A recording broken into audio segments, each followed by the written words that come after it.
শোণিতপুৰৰ ছটাই গাৰু গাঁৱত এটা বনৰীয়া হাতীৰ মৃত্যু।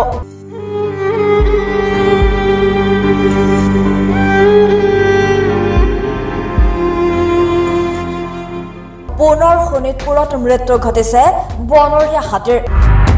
অসম অৰুণাচল সীমান্তৱৰ্তী ছটাই গাৰু গাঁৱত এটা বনৰীয়া হাতীৰ মৃতদেহ উদ্ধাৰ কৰা হৈছে। গাঁওখনৰ এখন পথাৰৰ মাজত শুক্ৰবাৰে পুৱা এটা বনৰীয়া হাতীৰ মৃতদেহ ৰাইজে দেখা পাই চাৰিদুৱাৰ বন বিভাগক খবৰ দিয়ে। ৰাইজৰ খবৰৰ ভিত্তিত বন বিভাগৰ কৰ্মী ঘটনাস্থলীত উপস্থিত হয়। আনহাতে কিদৰে বনৰীয়া হাতীটোৰ মৃত্যু হ'ল সেই ৰহস্য সম্প্ৰতি উদ্ঘাটন হোৱা নাই।